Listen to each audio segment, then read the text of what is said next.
Muy buenas tardes, compatriotas. Soy el licenciado Alejandro Ponce Rivera. Hoy es viernes 11 de mayo del año 2018. Decía que soy Alejandro Ponce Rivera, licenciado en Derecho, experto en la materia fiscal, experto en cuestiones fiscales. Desde los 20 años me he dedicado exclusivamente a la materia fiscal y eso me ha permitido darme cuenta que la finalidad de las leyes fiscales no es que los que más tienen contribuyan al gasto público en beneficio de los que menos tienen. De eso me he dado cuenta. Eso es un engaño. Eso es un engaño. Lo cierto es que la finalidad de las leyes fiscales es la de que el gobierno, al imponernos obligaciones exageradas, tanto obligaciones administrativas como obligaciones económicas exageradas e injustas, ¿verdad? Y además con leyes tan complejas, el contribuyente incurre en errores y además el contribuyente, al darse cuenta de que las leyes fiscales prácticamente lo privan del trabajo, del producto de su trabajo, pues con cierta facilidad pueda inclinarse a evadir la ley fiscal, no pagando los impuestos en la cantidad correcta, ¿verdad? Y eso le permita posteriormente a la autoridad, cuando revise al contribuyente, encontrarlo fuera del lugar, ya tener pretexto, determinarle un crédito verdaderamente cuantioso y con ese crédito fiscal privarlo de todo su patrimonio, porque si te embargan un inmueble que vale 10 millones, puedes jurar que ese inmueble que tiene un valor de mercado de 10 millones de pesos, lo van a evaluar cuando mucho en 1,5 millones. De tal suerte que ve nada más el robo, tu bien vale 10 millones, tu adeudo es de 2 millones, fácil, con ese inmueble de 10 millones pagaría los 2 millones, pero si el fisco te lo embarga, te lo evalúa en 1,5 millones y resulta que no alcanza el 1,5 millones a pagar los 2 millones que debes, ¿verdad? Entonces, esa es la finalidad de la ley fiscal. Yo no estoy invitando a no pagar impuestos. Hay que pagarlos. Yo mismo los pago puntualmente, ¿verdad? Lo que estoy diciendo, ¿cuál es la finalidad de la ley fiscal, verdad? Que no, a ver, 3 ejemplitos nada más. La actualización, una vez, nosotros tenemos que pagar a tiempo nuestras contribuciones, pero si yo no las pago a tiempo y las pago extemporáneamente, la ley establece que yo debo actualizar el monto de mi adeudo fiscal desde el mes en que debí pagar la cantidad adeudada hasta el mes en que lo pague. De tal suerte que si yo pago el adeudo en un año, ese año va a ser actualizado el monto del crédito fiscal y esa actualización tiene su origen en la inflación, ¿verdad? Por eso la actualización depende del cambio de precios. ¿Quién genera la inflación? ¿Quién genera la inflación? El gobierno, con sus malas políticas. De hecho, la inflación se generó con las pésimas políticas de Luis Echeverría Álvarez y de José López Portillo, que endeudaron al país en forma exagerada, ¿verdad? Y esa deuda contratada por ellos tenía que pagarse. Y para pagarse, eso generó muchos problemas, vino la inflación, ¿verdad? ¿Y qué pasa con la actualización de las contribuciones? Pues la actualización de las contribuciones provoca el efecto de que toda la inflación que se genera, toda la inflación, la debe pagar el contribuyente. El gobierno es el que ha generado la inflación con sus pésimas políticas, pero el costo de esa inflación la paga el contribuyente. Es más, si no hay inflación, no pagamos nada. Si hay inflación, tenemos que pagar la inflación de acuerdo, tenemos que pagar la actualización de acuerdo a la inflación que hay. Si hay poca inflación, pagamos poca actualización. Si hay mucha inflación, pagamos mucha actualización. De tal suerte que al gobierno le conviene que haya inflación, porque mientras más inflación haya, más actualización de contribuciones hay, ¿sí? Y más nos priva de nuestro patrimonio. Lo justo sería, en todo caso, que el gobierno absorba la mitad de la inflación y nosotros la mitad de la inflación, a pesar de que es el gobierno el que genera la inflación. No. El gobierno genera la inflación con sus pésimas políticas y nosotros somos los que a través de la actualización tenemos que pagar la inflación con la actualización de las contribuciones. Otro ejemplo sencillo. Ustedes vayan al banco, inviertan su dinero y vean ustedes qué tasas de interés les pagan. Insignificantes. Y además esa tasa de interés que le pagan todavía tiene que, el interés que ustedes cobran tiene que reducirse con un impuesto que le van a retener en el banco, que hay que enterarlo a la Secretaría de Hacienda. Y todavía más, ese interés es una ficción porque normalmente se lo come la inflación, ¿verdad? Se lo come la inflación. Bien, pero son tasas anuales verdaderamente insignificantes. En cambio, cuando nosotros le quedamos a deber algo al gobierno, ¿verdad? A ese adeudo, primero le cargamos la inflación a través de actualizar su monto. Y después hay que pagar recargos, que los recargos son como intereses. Nada más que el recargo que nos cobró el gobierno durante muchos años, hasta el 2017, era del 1.13 mensual. Anual, 13.56%. Yo quisiera preguntarte, ¿qué inversión te da a ti un rendimiento anual del 13.56%? Pues bien, a partir de este año, el recargo moratorio se va a las nubes más, porque antes era el recargo por prórroga el 0.75. Hoy el recargo por prórroga es el 0.98%. Y el recargo moratorio, que era del 1.13%, no tengo en este... Si me presta una calculadora para hacer la operación, si tenemos el recargo por prórroga del 0.98, el recargo moratorio es alrededor del 1.47 mensual, y por 12 meses el recargo anual es del 17.64%. ¿Sí está claro? ¿Qué inversión te da una utilidad al año del 17.64%? Tú dejas de pagar un peso, cuando lo pagues, pagas una fortuna. Pero si tú no dejaste de pagar un peso, sino dejaste de pagar 1.000.000, vas a pagar una fortuna. Y si cuando te vengan a cobrar no tienes el dinero, te van a embargar tus bienes. Y si valen 10 millones, los van a evaluar en 1,5 millones y te privan de tu patrimonio.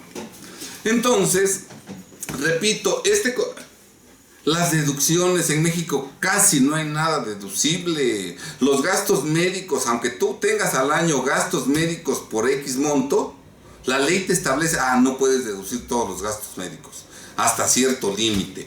¿Cuántos gastos de previsión por ley, por contrato tienes que dar a tus trabajadores? Y el fisco dice, eso no es deducible. ¿Sí está claro? Entonces, tenemos leyes injustas cuya finalidad, tú haces una inversión, gastas 10 millones, pagaste los 10 millones, no puedes deducir la inversión, no. Hay que depreciar la inversión, ¿verdad? Y entonces, hay una ficción. Para el fisco, tú no gastaste 10 millones, tú los tienes todavía en tu poder. Lo más que gastaste fue, por decir algo, un millón, es lo único que puedes deducir. En la depreciación, para el fisco, 9 millones los sigues teniendo en tu poder y tienes que pagar este año los impuestos sobre esos 9 millones que tú ya gastaste por la inversión que hiciste. O sea, toda la materia fiscal es una ley injusta en contra de los mexicanos.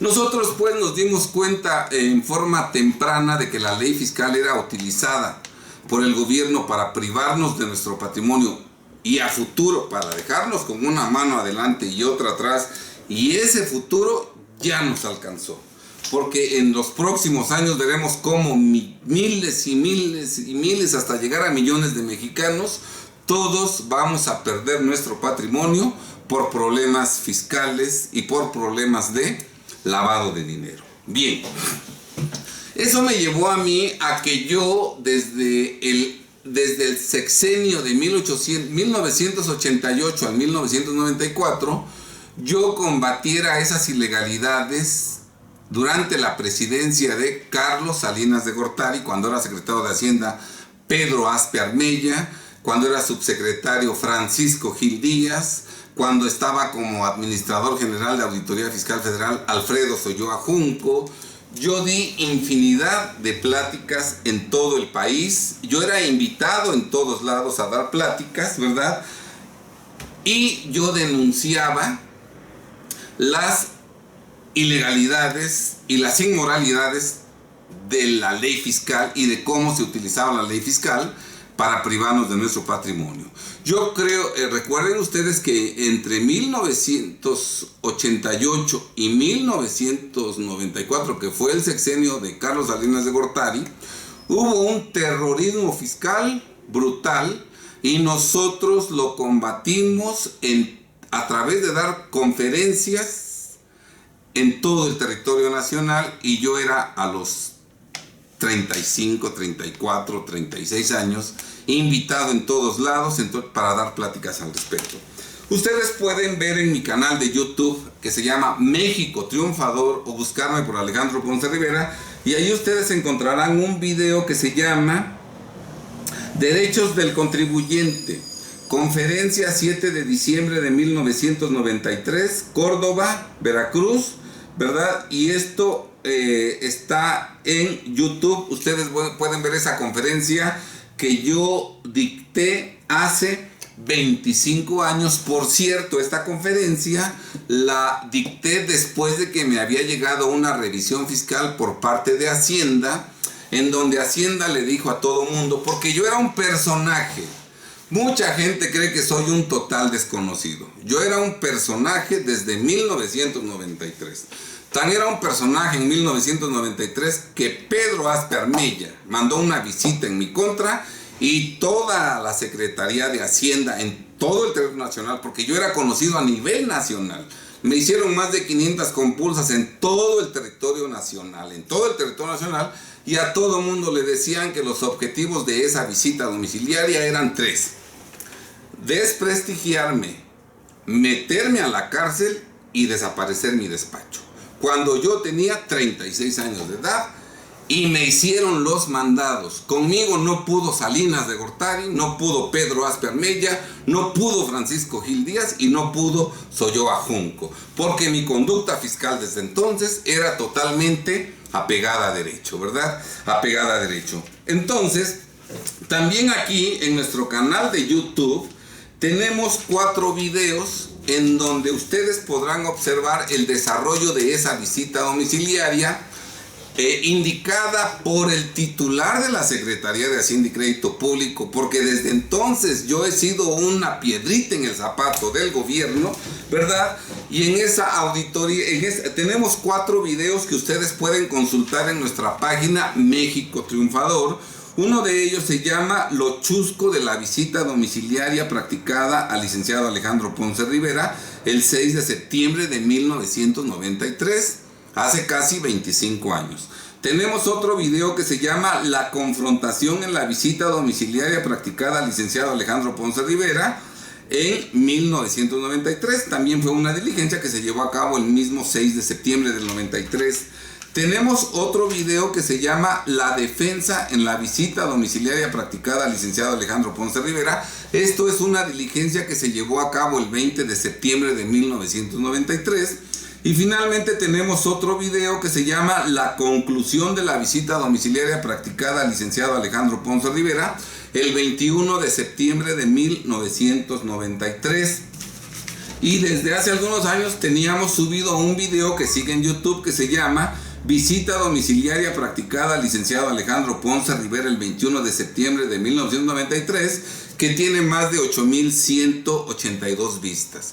Ustedes podrán ver esa visita domiciliaria en donde por indicaciones del Poder Ejecutivo Federal, los visitadores llegaron con todo con la intención de desprestigiarme, de desaparecer mi despacho y de meterme a la cárcel. Ninguno de esos propósitos se logró, repito, primero porque mi conducta fiscal es impecable, es intachable, porque pago correctamente mis impuestos, y en segundo lugar porque conozco la ley. Y si ustedes ven el video, van a ver el manejo que yo tenía de la ley penal, de la ley civil, del Código Fiscal, de la Constitución de la República. Vean ustedes quién soy yo, porque muchas, ahora que presenté la denuncia en contra de Andrés Manuel López Obrador por lavado de dinero, y este güey de dónde salió, y este don nadie de dónde salió, se quiere hacer fama a costa de Andrés Manuel López Obrador. Yo en 93 era más importante para el gobierno que Andrés Manuel López Obrador, porque yo, con los conocimientos que compartía con mis semejantes, les daba yo elementos para que el fisco no les quitara su patrimonio fiscal, lo que afortunadamente seguimos haciendo al día de hoy, porque después de 42 años de fiscalista y de 33 años en el ejercicio profesional independiente, defendiendo a miles y miles de contribuyentes durante más de 33 años, jamás hemos tenido el caso en el cual me vaciaron la empresa, embargaron los inmuebles de mi cliente, le congelaron su cuenta bancaria, le vaciaron el negocio, le quitaron su casa habitación, le embargaron la cartera de clientes. Nosotros siempre le hemos ganado al Servicio de Administración Tributaria desde que existe, y antes siempre le ganamos a la Secretaría de Hacienda y Crédito Público. Y en los casos en que perdimos los juicios, nuestro cliente, conforme a derecho, no pagó los créditos fiscales, ¿verdad? Todo apegado a derecho, ¿verdad? Entonces, eso de que quién es Alejandro Ponce Rivera, chequen mis videos para que vean quién soy desde 1993. Afortunadamente, todo lo tengo perfectamente documentado, y aquí tenemos 5 videos, 6 con el del curso, que dan testimonio real de quién he sido yo desde hace muchísimos años, y en todos esos actos se ve que siempre he combatido las ilegalidades, los abusos, las deshonestidades de las autoridades. Yo critiqué el gobierno y realicé acciones legales en contra del presidente Carlos Salinas de Gortari, no ahorita, no hace un año, no hace 2 años. Yo lo hice cuando él era presidente de la República. Y recuerden ustedes que los perredistas, y en esa época era perredista Andrés Manuel López Obrador, dijeron que Salinas mató en su sexenio a más de 300 perredistas. De hecho, yo en lo personal, en el sexenio de Carlos Salinas de Gortari, aparte de la visita domiciliaria que pretendía desprestigiarme, desaparecer mi despacho y meterme a la cárcel, aparte de eso tuve varios atentados en lo personal en contra de mi familia, ¿verdad? Y afortunadamente salimos ilesos. Y todo, señores, todo lo tengo perfectamente documentado. Tengo pruebas documentales de todo, ¿verdad?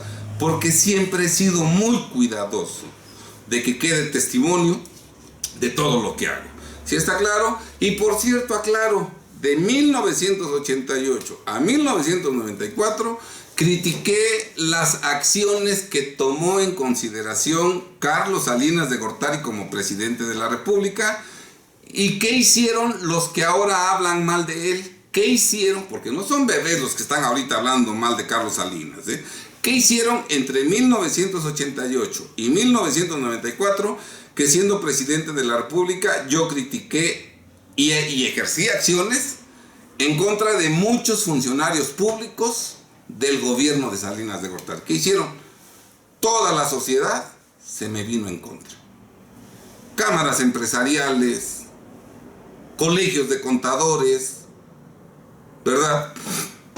Ningún medio de difusión dio vista de mis acciones legales, no obstante que cada vez que yo hacía algo en contra de un servidor público del gobierno de Salinas, yo, si pudieras prestarme un folletito de los que están ahí, yo hacía folletos y se los mandaba a todos los periódicos a nivel nacional, a todas las cadenas de televisión nacionales, a todas las estaciones de radio a nivel nacional, a todas las revistas políticas a nivel nacional, se las mandaba a Proceso, a Televisa, al Universal, y todo el mundo guardaba silencio. Todo el mundo guardaba silencio.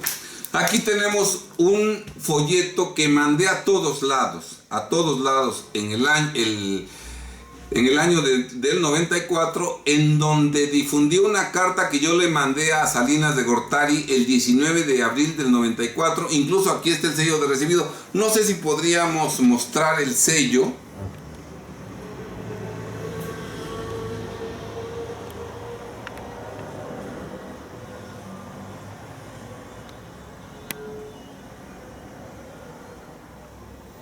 Ahí está el sello, 19 de abril de 1994, en contra de Salinas de Gortari. Vamos a hacer un video especial de Salinas de Gortari. Ahorita no profundizamos, pero ahí está un testimonio de que yo combatí las ilegalidades de Salinas de Gortari cuando él era presidente. Yo no soy un crítico trasnochado que en el 2018, por primera vez estoy hablando mal de Carlos Salinas de Gortari, como si son trasnochados los que ahorita están hablando mal de Salinas de Gortari y que en mis videos dejan señalamientos de que yo soy cómplice de la mafia del poder, de que yo soy prianista. No. Yo hablé en contra de Salinas de Gortari y tuve atentados y me quisieron meter a la cárcel cuando él era presidente de la República, sabiendo que decían que él era un asesino. No todos dicen, Vox Populi, que él mandó a matar a Colosio. No dicen los perredistas, entre ellos Andrés Manuel Obrador, que mandó a matar a 300 perredistas. Yo tuve atentados y los tengo perfectamente documentados. Entonces, yo no soy trasnochado que del 94, 2004, 2014, 2000... Yo no me tardé 24 años para empezar a criticar a Salinas de Gortari, cuando era presidente y con el poder que tenía. Y lo mismo hice con Zedillo. Desde que tuvo el error de diciembre, en enero del 95 saqué un libro en donde hago una crítica del gobierno tanto de Salinas como de Zedillo. Si podemos ver aquí este capítulo primero que se llama... Este es el libro que se publicó en enero del 95 y el primer capítulo se llama El Sistema Tributario Mexicano. Y este capítulo contiene un apartado que se llama Justificación humana, moral y social de las contribuciones.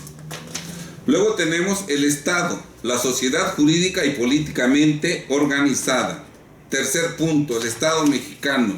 4 puntos, las contribuciones mexicanas deben ser proporcionales. Quinto, la realidad mexicana. Esto lo pudiéramos ver, contribuciones no proporcionales e inconstitucionales. En el punto 5 dice contribuciones no proporcionales e inconstitucionales. Y recuerden que en ese entonces estaba la dictadura del PRI, de tal suerte que yo me enfrentaba a todo el sistema mexicano, a todo el sistema político mexicano, porque todos eran priistas. Desde el sexenio de Salinas de Gortari, la masonería, ¿verdad?, se ocupó de tratar de aislarme, de asfixiarme económicamente, de que mi despacho fracasara. Pero donde manda capitán no gobierna marinero. Y si la voluntad de mi Padre, Dios celestial, fue que yo saliera adelante, Así ocurrió contra los trabajos sucios y en la oscuridad que realizaba la masonería y el gobierno para tratar de estrangularme económicamente, ¿verdad? En el año de 1999, concretamente el 19 de marzo de 1999, después de que Ernesto Zedillo, cuando anduvo allá por Zamora, Veracruz, en una inundación que tuvieron por allá con motivo de unas lluvias torrenciales de un huracán que llegó a tierras mexicanas, ¿verdad? Un mexicano desesperado le pide ayuda. Como Ernesto Zedillo no le contesta, el mexicano insiste, obviamente levanta la voz para que el presidente lo escuche, y Ernesto Zedillo, muy digno, le dice: cállese, cállese, soy el presidente de la República, si vuelve a hablar, me la calla, me la paga. Y además le pedían que pidiera ayuda a Estados Unidos para que con helicóptero se hiciera llegar la ayuda a los hermanos que estaban en desgracia, porque estaban prácticamente incomunicados. Se habían venido abajo las carreteras, y entonces esos mexicanos en desgracia le pedían: pida ayuda a Estados Unidos para que con helicópteros nos traigan la ayuda, ¿verdad? Y él dijo: no, nosotros podemos solos. Ya recibiremos ayuda de Estados Unidos en dinero para la reconstrucción, pero ahorita no vamos a pedir ayuda para darles alimentos. O sea que no pidió ayuda para salvar la vida de los mexicanos, pero sí quería ayuda para la reconstrucción. Y ustedes saben cómo se usa esa ayuda, cómo la usó Peña Nieto en el año pasado, que no se llegó a los damnificados, y que el dinero que fue donado por extranjeros para que los mexicanos reconstruyeran sus casas, después el gobierno lo quería prestar con intereses, ¿verdad? Vean ustedes la deshonestidad. Pero esa no es deshonestidad de Peña, eso es deshonestidad de Zedillo. Y yo no me esperé hasta el 2018 para criticar a Zedillo. No me esperé. Y además no lo hice con cooperacha. De mi bolsillo pagué la publicación de esta carta abierta, que en ese entonces me costó aproximadamente $1 millón, porque era una carta política. Así como publiqué una carta abierta en una página completa del Financiero, la misma carta abierta la publiqué en El Reforma, página completa. Y también en una página completa de la revista Proceso. Y también en media página del periódico La Jornada a nivel nacional. ¿Sí está claro? Y todas estas cartas políticas lo pagué yo con dinero lícito, producto de mi trabajo como abogado, que pagó impuestos, y con eso pagué la carta abierta firmada por Alejandro Ponce Rivera. Si podemos poner donde está mi nombre, y además donde está mi dirección y donde estaban mis teléfonos. Yo veo tarugos ahorita que hacen videos encapuchados, cobardes. Estamos hablando de 1999. Yo tenía 42 años de edad. 42 años de edad. Y el gobierno era priista, todos priistas. ¿Sí está claro? Una verdadera dictadura. Y recuerden las matanzas que se hicieron durante el sexenio de Zedillo. En el sexenio de Zedillo también tuve atentados. ¿Sí está claro? Les comparto una partecita porque también tendremos un video de Zedillo. Aquí dice claramente lo siguiente: sorprendentemente, en una gira por Gutiérrez, Zamora, Veracruz, el viernes 8 de los Corrientes, a un ser humano mexicano, sí, pobre y en desgracia, pero aún así, integrante del soberano pueblo mexicano, usted le dijo: les exijo respeto, soy el presidente de la República. Si vuelve usted a hablar, me la paga. Ya cállese. Y entonces yo digo lo siguiente: ¿dónde quedó la tolerancia? No que el autoritarismo, el enfrentamiento violento, la insensibilidad y la indiferencia nunca serían la forma de atender los conflictos. Si vuelve usted a hablar, me la paga. Ya cállese. Esta forma de dirigirnos a otra persona es totalmente inadmisible. Ni siquiera a un hijo se le puede o debe hablar así, desde luego, a menos que se trate de un padre dictatorial e impositivo, caso en el cual su conducta sería totalmente reprobable, no digna de imitación. Obviamente, expresar tales señalamientos a un integrante del soberano pueblo mexicano por parte del primer mandatario, es decir, por el primero que debe obedecer y servir al pueblo mexicano, es algo que nunca debió ocurrir y que no debe repetirse en el futuro bajo ninguna circunstancia para no alterar el orden natural de las cosas. Quien no acepta que el pueblo le dé indicaciones y escucha a López Obrador, ni le formule exigencias, jamás debe ser hombre público. Quien es sensible y no acepte el diálogo profundo y directo con el pueblo, tampoco debe aceptar un cargo público. Y escúchalo, Andrés Manuel López Obrador.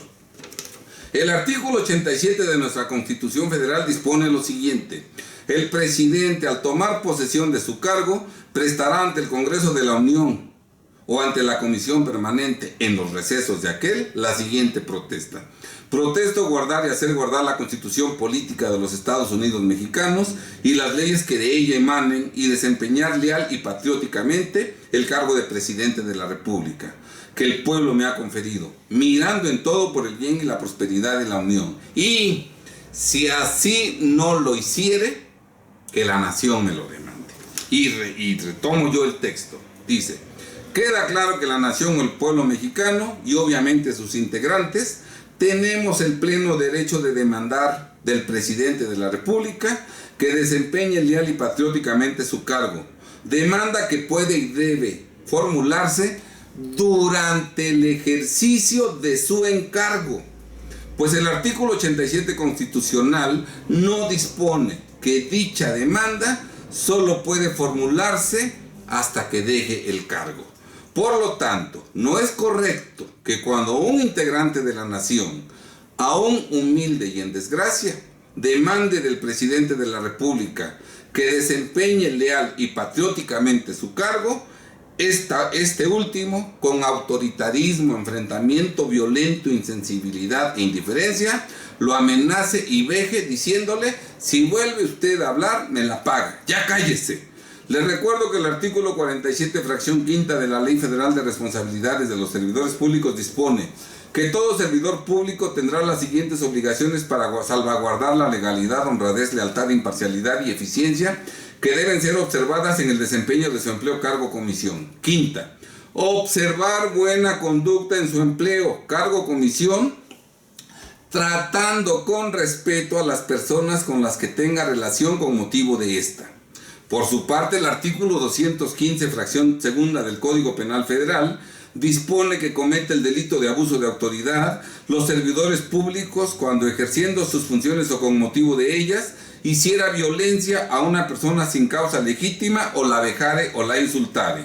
Si el particular a quien usted cayó y amenazó diciéndole que si vuelve usted a hablar me la paga, realmente incurrió en alguna conducta ilegal o delictiva, espero que a la presente fecha ya estén en trámite las gestiones jurídicas para sancionarlo legalmente, pues el me la paga, yo como abogado lo entiendo, me la paga legalmente.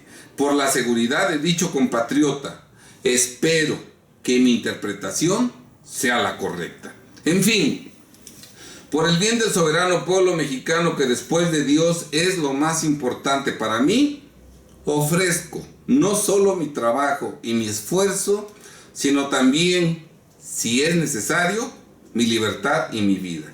Y esto último lo vuelvo a leer. Escúchalo, Andrés Manuel López Obrador. Escúchalo, Tatiana Cloutier.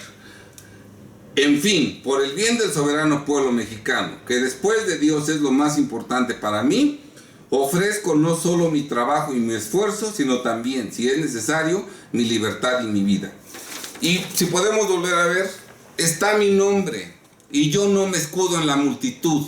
No tenemos que ser 10, 100 o 1000 los que hagamos algo. Yo nací solo. Yo no soy siamés de nadie. Y cuando yo tengo el convencimiento de algo, lo llevo a la práctica por mí mismo y con mis recursos económicos. Con alguno pudiera decir esta carta es una farsa. Ustedes vayan a cualquier hemeroteca o mándenme un correo y nosotros podemos enviarles la carta. Pero ustedes pueden ir a la hemeroteca y buscar el financiero del martes 19 de octubre de 1999 en la página 38 de la sección de negocios. Y por esos días encontrarán el Reforma, y por esos días encontrarán la Jornada y la revista de Proceso de esas semanas. Una de esas semanas tiene que ser, ahí encontrarán mi carta. En ese entonces, 1999, yo recibí miles y miles de llamadas telefónicas, de cartas por correo, de telegramas, de faxes, ¿verdad? De miles de mexicanos felicitándome por la carta abierta, ¿verdad? Y además recibimos infinidad de comunicaciones también de Estados Unidos y de América Latina, porque Proceso es una revista que circula en Estados Unidos y en América Latina, ¿sí? Entonces, yo no soy un crítico trasnochado que después de 18 años que dejó la presidencia Zedillo, empiezo a hablar mal de él. Lo hice abiertamente, públicamente y pagando el costo con mi dinero. Y eso que para cuando yo hice esta carta ya había yo tenido varios atentados durante su sexenio, todos ellos perfectamente documentados. Y lo mismo ocurrió con Vicente Fox. Ya no me extiendo porque cada uno de esos presidentes tendrá su propio video para demostrar que yo no soy prianista y que yo soy más mexicano que todos aquellos que me critican ahora diciendo que soy prianista y que estoy trabajando para la mafia del poder, porque ninguno de los que me critican ha hecho lo que yo sí he hecho en el pasado. ¿Sí? Y aquí se da uno cuenta cómo muchas palabras que hoy usan los amlistas, los seguidores de AMLO, yo fui el primero que las utilizó. Yo fui el primero que habló del soberano pueblo mexicano. Hoy cualquier tarugo que ni trabaja, que ni estudia, que no ha hecho nada por México, habla del soberano pueblo mexicano, ¿verdad? Encuéntreme un documento anterior a este o anterior a mis libros en donde hable otro del soberano pueblo mexicano.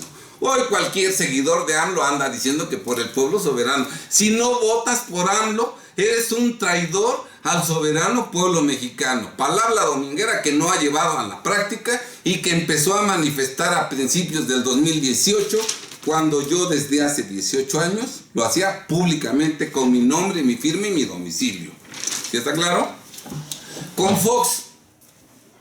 Yo voté por Fox. Y tan pronto votamos y él gana, él lo primero que dice es que su secretario de Hacienda iba a ser Pedro Aspe Armella. Y en la revista Defensa Fiscal, que yo denuncié al director y a muchos sectores de él, en la revista Defensa Fiscal,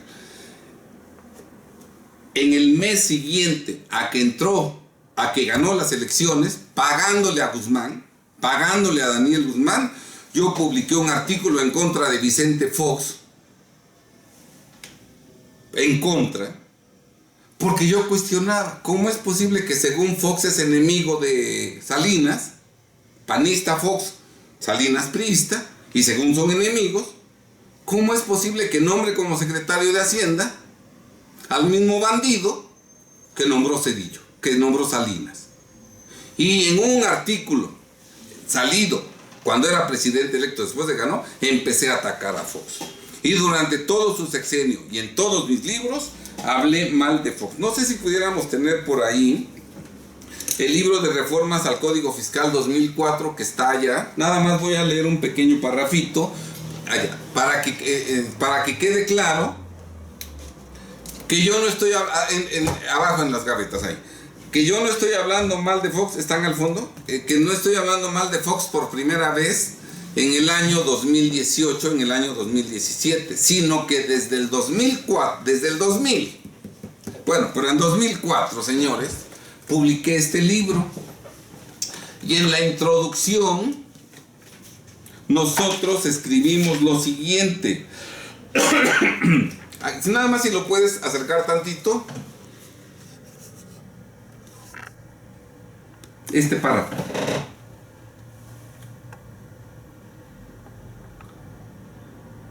Ahora sí lo voy a leer ya. Bien. Nada más ese párrafo.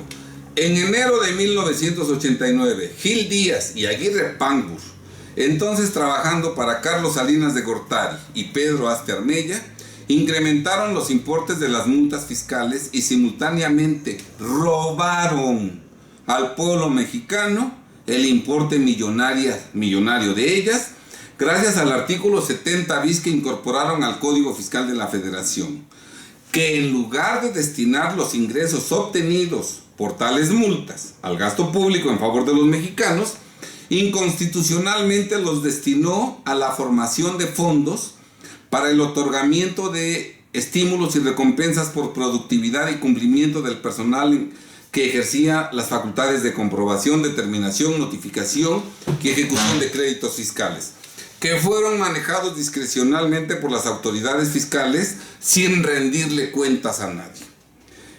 En enero de 2004, nuevamente Gil Díaz y Aguirre Pangur, ahora trabajando para el presidente Vicente Fox Quesada, le roban al pueblo mexicano todos los ingresos que en 2004 se obtengan por la enajenación de los bienes aceptados en dación en pago y adjudicados al fisco, que en lugar de destinarse al gasto público en favor de los que menos tienen, desde entonces me preocupaba yo de los que menos tienen, no en el 2018, no en el 2000, yo no soy trasnochado, yo actúo en tiempo real, que en lugar de destinarse al gasto público en favor de los que menos tienen, inconstitucionalmente se destinarán en su totalidad a la constitución de dos fondos establecidos en el artículo 191 del Código Fiscal de la Federación, que serán manejados discrecionalmente por las autoridades fiscales sin rendirle cuentas a nadie,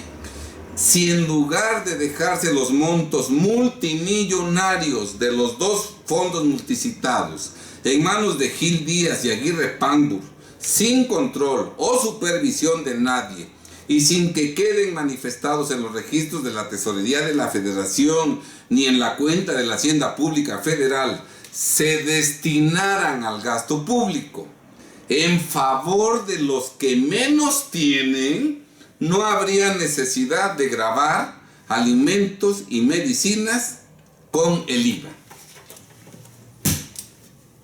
A ver, yo quiero que me demuestren los que ahorita andan hablando de la mafia del poder, ¿qué hicieron en el sexenio de Salinas? ¿Qué hicieron en el sexenio de Zedillo? ¿Y qué hicieron en el sexenio de Fox cuando estas eran presidentes para combatir la corrupción? No, todos nos defendieron, a mí trataron de aislarme, a mí me hicieron un vacío, yo era el malo. Yo recuerdo cómo se expresaban de mí. Pues este güey, ¿quién se cree que es? Ponce anda volando. La gente, los contadores dicen, Ponce ya perdió el piso. Eso se decía de mí cuando yo en tiempo real criticaba los abusos, los robos millonarios de Salinas, Zedillo, Fox. Y quiero mencionar, cuando yo saqué este libro, Gil Díaz era el secretario de Hacienda y Crédito Público y Rubén Aguirre Pangur era el subsecretario de Ingresos y él era el jefe del SAT. Con todo ese poder, nunca se metieron conmigo. Nunca se metieron conmigo. Nunca me mandaron una auditoría.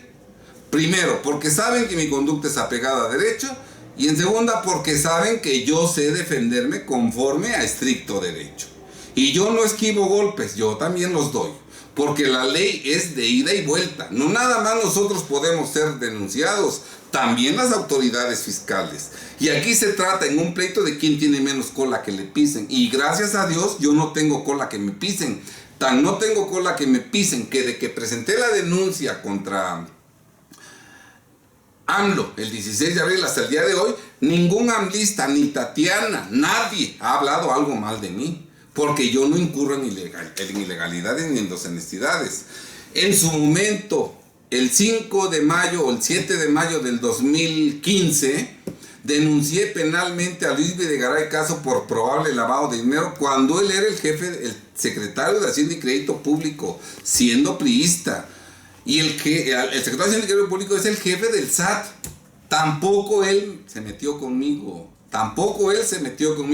Aunque no lo creas, a mí el gobierno me respeta porque primero tengo una conducta intachable y en segundo lugar sé defenderme legalmente, y yo no nada más esquivo golpes, también los sé dar conforme a estricto derecho. ¿Sí está claro? Entonces, nada de que don nadie de dónde salió. Bien.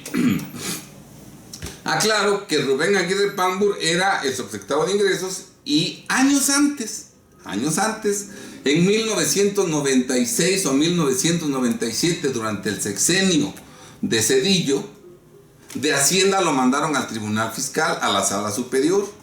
Y en la Sala Superior, al año de que llegó, lo hicieron presidente del Tribunal Fiscal de la Federación. Y siendo presidente del Tribunal Federal de Justicia Fiscal y Administrativa, lo denuncié penalmente. Siendo presidente del Tribunal Federal de Justicia Fiscal y Administrativa por conductas ilícitas que cometió en mi perjuicio. Y en el 2000, sorpresa, siendo priista, llega al gabinete de Fox y llega como subsecretario de Ingresos y como jefe del SAT. Los dos puestos tenía. Después se quedó como subsecretario de Ingresos y ya nombraron a otro jefe del SAT. Pero a ver, yo pregunto, ¿por qué no me mandó una auditoría? Si yo lo había denunciado en 96 o 97 penalmente, ¿por qué él no se desquitó conmigo siendo el jefe del SAT, siendo el subsecretario de Ingresos? Porque sabe que no estoy manco, porque sabe que mi conducta es apegada a derecho y porque sabe que conozco las leyes y me sé defender. Vean los videos para que vean cómo desde que yo tenía 36 años, en 1993, la ley me la conozco de memoria y la sé aplicar y la sé interpretar. ¿Sí está claro? Entonces, esos seguidores de AMLO que me ofenden, que yo soy prianista y que yo no hablo más de la mafia del poder, les estoy callando la boca. Porque yo no me tardé a que dejaran de ser presidentes para combatir sus actos ilegales. Lo hice siendo presidentes. Y lo mismo ocurrió con Calderón. También en mis libros que hice en ese lapso hablé mal de Calderón, ¿verdad? En mis artículos que escribí en ese entonces, en las conferencias que di. Siempre he dado cientos de conferencias y en todas he hablado mal de los presidentes de la República porque no se puede hablar bien de ellos, ¿verdad? Y finalmente con Peña Nieto denuncié penalmente a Luis Videgaray, priista, por lavado de dinero, en mayo del 2015, hace 3 años, cuando era el secretario de Hacienda, en pleno sexenio de Peña, cuando todavía estaba en la popularidad hacia arriba. Todo el mundo se me vino encima. Los partidos de oposición no lo mencionaron. Los legisladores de oposición no lo mencionaron. Andrés Manuel López Obrador nunca dijo esta boca es mía. Fue cómplice de Videgaray al no hablar de mi denuncia penal, ¿verdad? Como hoy le paga el favor Videgaray no hablando de la denuncia penal en contra de López Obrador. Es pura mafia. Todos... Yo lo he dicho, no puedes trabajar en un burdel y ser virgen. Y no son los partidos, es el sistema político. El sistema político es el que está prostituido, el que está corrupto. Y Andrés Manuel López Obrador con su morena está en el sistema político. Por lo tanto, que no se dé baños de pureza, que también es corrupto. Entonces yo hablé mal de Peña y no hablé mal. Yo no hago esas tonterías de hacer un meme y de andar criticando. Yo lo hice legalmente, presenté mi denuncia y yo sabía que se me podían venir en contra, que me podían hacer auditorías, que podrían inventarme delitos. Yo lo sabía, pero lo dije ya en esta carta. Por el pueblo mexicano, que después de Dios es lo más importante para mí, no solo ofrezco mi trabajo y mi esfuerzo, sino también, si es necesario, mi libertad y mi vida. Yo hablo con hechos, yo no soy puro wiri wiri. Y yo no quiero que el gobierno me mantenga. Yo no quiero que el gobierno me mantenga. A mí nunca me ha mantenido el gobierno, jamás. Yo tuve una situación económica difícil en mi juventud, en mis inicios. Mis hijos siempre nacieron en hospital particular. Yo tuve una situación económica difícil, fui damnificado del terremoto del 85, por eso me trasladé a la ciudad de Puebla. Mis hijos nunca fueron a escuela pública. Yo sí fui a escuela pública, yo sí. Yo no estoy hablando mal de las escuelas públicas ni de los servicios de salud del gobierno, no estoy hablando mal. Lo que yo quiero decir es que a mí no me gusta que me mantengan. No me gusta que paguen los gastos que yo debo pagar. Si yo engendré a mi hijo, ¿por qué va a pagar su nacimiento el gobierno si yo soy el padre? Si son mis hijos, ¿por qué va a pagar su educación el gobierno si son mis hijos? Yo debo hacerme cargo de mis obligaciones. Entonces yo no voto por AMLO porque yo no estoy esperanzado a que él me dé una ayuda o a que él me mantenga. Yo, gane el que gane, seguiré trabajando y seguiré cubriendo todas mis necesidades con el producto de mi trabajo. La mayoría de los que votan por AMLO, votan por él porque creen que sin trabajar van a tener el sustento. Son pura gente floja, que está esperanzada de que sin trabajar tengan el sustento gracias a AMLO. Por eso vean los videos. Cuando AMLO se pone a ofrecer que ayuda para los jóvenes, ni lo dejan hablar con tanto aplauso. Ayudas a los ancianos, tanto aplauso. ¿Sí está claro? Yo sí amo a mi país. Y yo sí he trabajado en mi país desde 1988 hasta el día de hoy y lo seguiré haciendo. Que me puede mandar a matar López Obrador. Vean el video de Juanito. Vean el video de Juanito donde Juanito dice que Andrés Manuel López Obrador le mandó a incendiar su casa. Dice que le metió 7 balas. Yo lo conozco a Juanito. Al rato dicen que yo ando coludido con Juanito. Pero él dice eso. Y que además secuestró a 2 hermanas. Y sí creo capaz Andrés Manuel López de hacer eso. El gobierno es así. Él no ha estado en el cielo todos estos años. Ha estado en la tierra. Y se junta con Bejarano. Y se junta con pura gente corrupta. Entonces, yo sí lo creo. Pero yo jamás voy a callarme por miedo a otro semejante. Miedo solo a Dios. A nadie más. No me interesa su poder, sus malos sentimientos, su número, ni su deshonestidad. Miedo solo a Dios.